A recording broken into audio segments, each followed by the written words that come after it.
歡迎大家嚟到中山買樓揾鐘哥嘅頻道啊！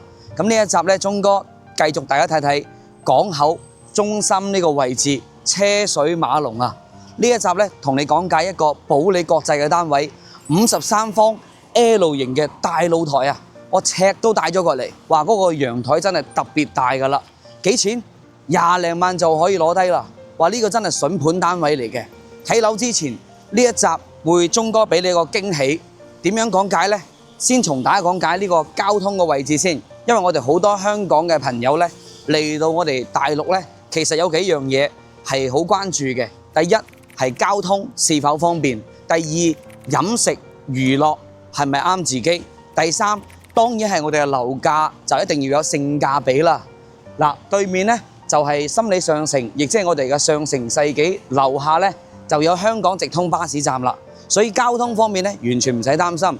我哋呢度揸車上高速嗱，500米唔到，真係好快㗎。往前行2公里就係我哋嘅中山北站。我哋2027年呢，中山北站呢可以到我哋嘅湛江啦，可以到深圳啦。目前運行緊嘅係可以去到廣州、珠海嘅，非常之方便啦。咁講完交通之後呢，咁當然就係飲食啦。我哋港口往前邊行呢，我哋呢度行過去500米就係香山街市，買餸特別方便，同埋飲食街一條路。咁呢啲文化呢，陣間呢我就會大家睇睇啦。我哋依家身處嘅位置係港口兒童公園啊！呢一集俾你咩驚喜呢？睇樓之前，好多人唔知道港口係點樣嘅環境。嗱，我哋嚟到咗港口城市客廳，一站式帶你了解成個港口嘅產業以及港口嘅生活環境啊！嗱，跟住我嘅步行啦，行上呢個樓梯嚟，相信有好多我哋港口嘅朋友都未必嚟過呢個位置啊！你唔知道其實政府幾咁活力啊！嗱，見到我哋四周圍嗰啲紅綠燈嘅位置咧，都整咗嗰啲好多嗰個叫做過山車啊！嗱，呢啲咧就係我哋港口嘅產業啦，就係我哋屬於玩具嘅一個大嘅城鎮嚟嘅。好，入嚟睇睇啦，呢啲咧都係屬於我哋港口嘅呢個玩具產業啊！嗱，呢啲公仔其實有啲出口啊，同埋國內啊都銷量得非常之好噶。哇，好逼真喎！嗱，呢個靚女同埋呢個獅子係咪非常之逼真啊？真係好震撼啊！呢度咧係港口嘅展廳嚟嘅，可以帶你認識到成個港口嘅生活環境。嚟睇睇我哋成個港口嘅呢個城市面貌係咪非常之靚仔呢？我哋依家響邊度啊？我哋呢個十字路口呢度。如果喺港口買樓，一定要買喺我哋呢個十字路口嘅位置，就唔會錯啦。1公里範圍內有好多嘅住宅，有公寓嚇。依家住宅咧都好平啦。嚟緊鐘哥會繼續帶大家睇睇嗰啲住宅產品，因為住宅咧依家講緊都40零萬、60零萬都有好靚嘅嘢㗎啦。嗱，成個面貌，嗱，成個港口嘅呢個發展啦，同埋我哋嘅歷史啦，都全部響晒度。你可以揾個時間咧細緻咁睇睇。中間咧有一個我哋成個港口呢個文旅嘅呢個圖，可以俾到大家睇得到嘅。係啦，有時間過嚟慢慢喺呢度消遣下時間啦，望一望嗱，呢啲都係港口嘅產業嚟嘅。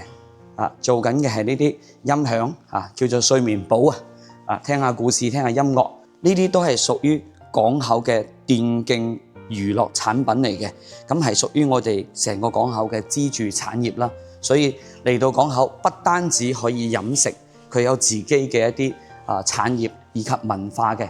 咁我哋講翻我哋嘅旅遊嘅話，譬如話我哋隔離嘅濕地公園啦，仲有一啲落雨杉嘅嗰啲杉樹啊，好靚嘅嗰啲好嘅景色嘅地方。嗱，再睇翻我哋飲食啦，呢個地方咧就係屬於我哋嘅港口廣福路嘅宵夜街，成條街咧有好多知名嘅一啲美食館，譬如話阿油牛雜我哋呢啲老樂沙溪牛肉係啦，仲有順德福都幾好嘅。咁以及我哋乾林炒雞，我都非常之推介大家去食嘅。可以睇睇港口有咩美食，你入到呢個城市客廳就可以睇到成個港口嘅生活環境啦。呢度仲有個咖啡廳可以俾你飲嘢添。過到嚟我哋呢邊呢，就係屬於香山嘅書房。咁呢個書房咧，你可以帶細蚊仔過嚟睇睇書嘅，係一個好舒適嘅環境。包括你自己，我哋作為大人咧，係隔離呢度都有個書房可以俾你去睇睇書嘅。係啦，咁我哋而家出翻去先。好啦，係咪好驚喜咧？喺中山港口鎮，居然有咁寫意嘅地方，同埋我哋嘅生活配套咁齊全啦。因為啱先講完啦，有交通，有飲食，跟住仲有房價。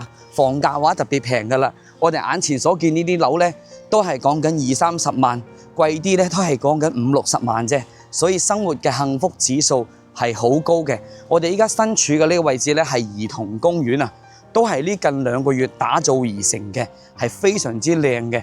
政府咧亦都好有心去做翻呢啲設施我哋平時嗰落到樓有咁靚嘅環境，所以港口我係非常之中意嘅。佢係一個好有活力嘅鎮區嚟嘅。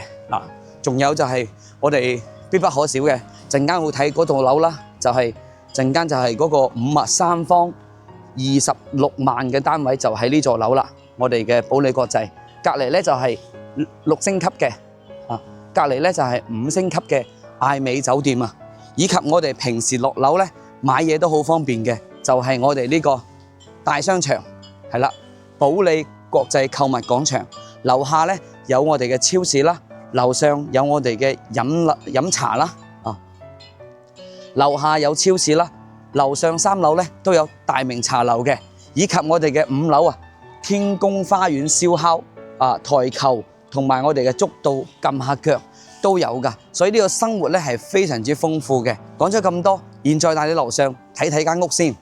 電梯上到嚟咧乾乾淨淨，而且咧啲燈咧係長期着嘅。我最中意影呢啲樓啦，單邊位隱私性咧特別好啊，因為呢度咧冇咩人打攪到自己啦。大家咧先睇睇呢個感覺先，一出到嚟係嘛？咁成個環境係非常之靚嘅。咁我哋先睇我哋嘅露台啦，因為呢間屋嘅係一個特色單位嚟嘅。露台咧你可以見到好長嘅，呢邊過嚟咧大概有6米嘅，因為啱先我講咗有10幾米啦。咁其實咧我啱先真正度咗咧就有10米嘅啫。咁呢度咧就有4點幾米嘅咁闊嘅一個距離。呢度直情就可以間房出嚟嘅，因為業主封晒窗，而且我哋望出去咧一望無際㗎，望到我哋成個濕地公園啦。呢度隱私性就特別好啦。呢間屋係咪先？咁你淨係你望人哋冇辦法，人哋望到你啦。呢度咧就可以做一個房間嘅一個空間嚟嘅。咁我覺得個設計咧係非常之好。業主做晒呢啲風窗咧，其實用咗2萬幾蚊去裝好㗎。我哋自己去裝真係叫做要抌啲本錢落去先得㗎啦。對面咧就係我哋隔離嘅保利國際另外一座啦，係一棟嚟嘅。咁側面呢度咧，我哋可以將個窗簾過去。正面嘅話咧，就基本上唔使啦。睇翻個房間內籠先。內籠嘅話咧，佢依家目前係放咗張床喺度。咁正如我啱先講話齋啦，即係你將嗰個床擺入嗰度去咧，咁嗰個洗衣機咧就擺翻我右側呢個露台，就會比較合適啦。咁變咗間咗間房出嚟嘅。咁而且個廳咧會特別大。你可以做到飯廳、客廳都完全冇問題㗎。跟住再可以將呢啲玻璃咧拆咗佢，都完全可以㗎。53方講緊呢個內籠面積咧，係入邊呢度嘅。咁其實公攤咗之後，大約可以用得到嘅有35個方到。咁加埋露台，我哋依家睇得到大概有40方可以用得到㗎啦。係啦，實用率係好高㗎啦，已經喺咁多房當中，因為我影咗好多50方左右嘅。呢間係陽台，直情有一半咧係送咗俾你嘅。咁廚房呢個位置新淨嘅，新框框嘅，冇油煙嘅，因為業主冇點住過，都未煮過嘢食嘅。呢啲洗手台全部都有㗎啦。最緊要係業主咧，佢自己後期加裝咗呢啲櫃啦，可以做一個儲物啦，完全冇問題嘅，全部都好新淨，做咗個鞋櫃添。呢邊仲有一個收納嘅一個空間，雖然話好淺，但係唔緊要，可以最起碼可以收納到好多嘢嘛。洗手間呢個位置係啦，乾濕分區。洗手盤呢個馬桶喺呢個位置咧，跟住入邊呢度咧，佢係3摺疊嘅門嘅，係啦，3摺疊嘅咧就比較安全啲，係啦，就比較好啦，係咪？好似咁樣嘅一間屋咧，其實我哋講緊保利國際咧呢種係好少有嘅。如果中意嘅話，揾我睇樓啦。